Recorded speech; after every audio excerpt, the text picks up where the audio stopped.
the overlooked cause of cervicogenic headaches. Now, as an executive mom, when you're juggling your work demands, your school pickup, and everything in between, it's easy to go for hours and sometimes maybe the whole day or half a day without drinking enough water. You might tell yourself it's not a big deal or you'll make up for it later. But what if that low-grade tension headache that you keep pushing isn't just from stress or lack of sleep or any other reason, but it is something as simple and fixable as dehydration or drinking water? Now, in today's video, let's look at why hydration might be the headache trigger that you might have been overlooking. Now, for those of you who don't know me, my name is Swati. I'm an executive mom power coach. I help moms of younger kids who work in high stress executive jobs to manage their spinal, that is back and neck, and nerve pain despite low energy levels and brain fog. Now, I do this by giving you simple exercises, some easy lifestyle modification, some tips and tricks that have helped me in my own pain and adrenal fatigue journey, especially my cervicogenic headache or cervical headaches journey.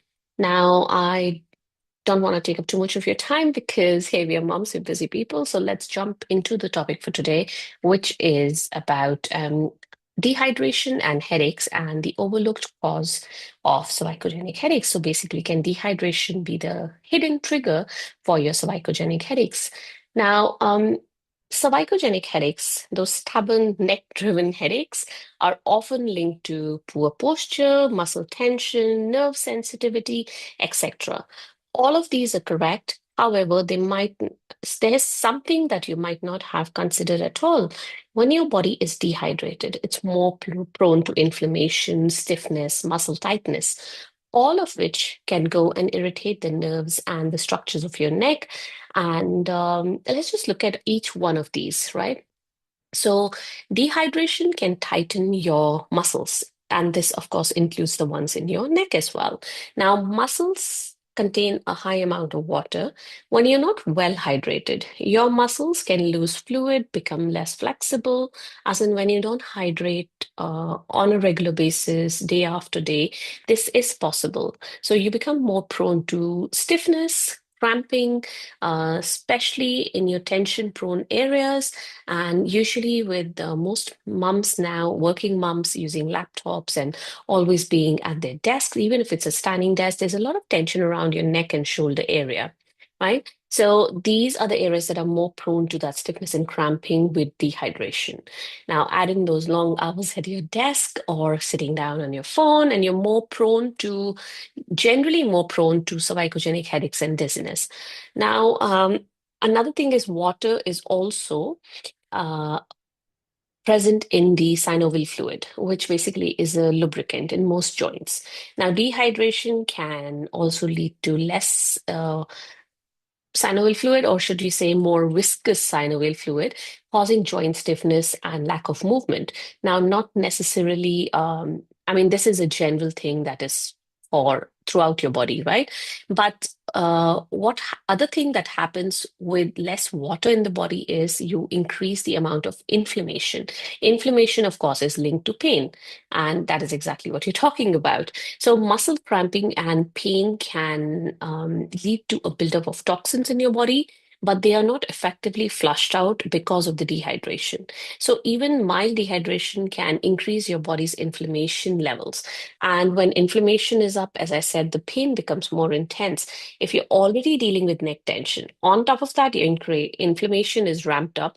The signals that your brain receives makes your headache feel even worse. Even if you are doing everything right, it can feel like the worst headache ever. Now, when let's look at the brain now.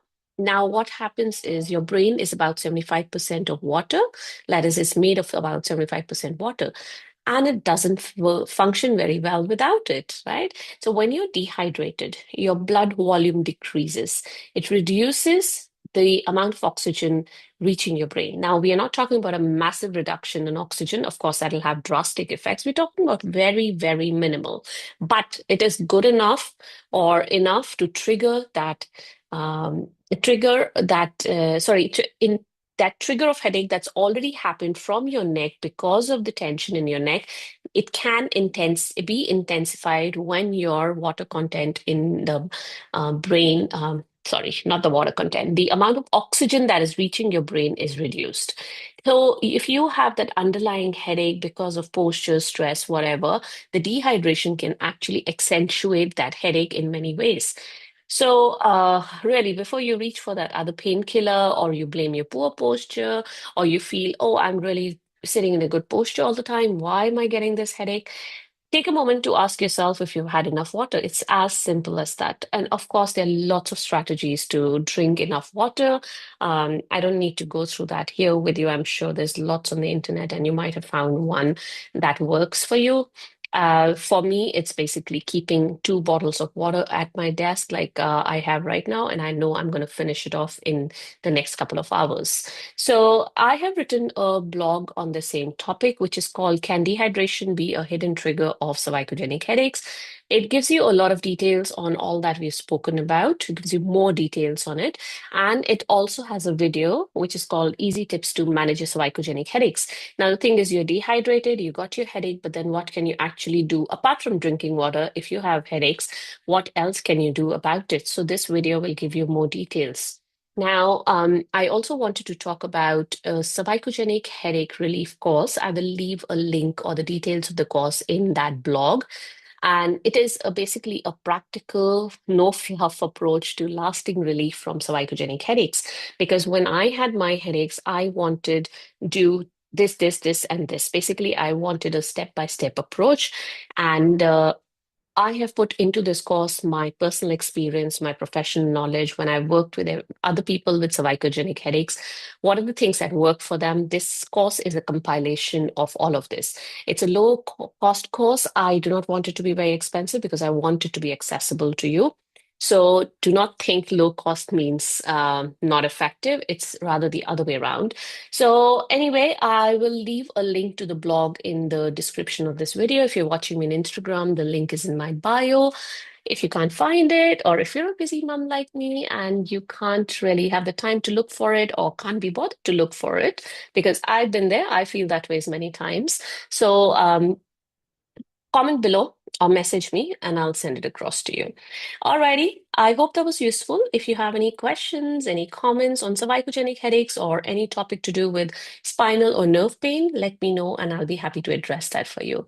Alrighty, I'll see you guys next time. Bye for now.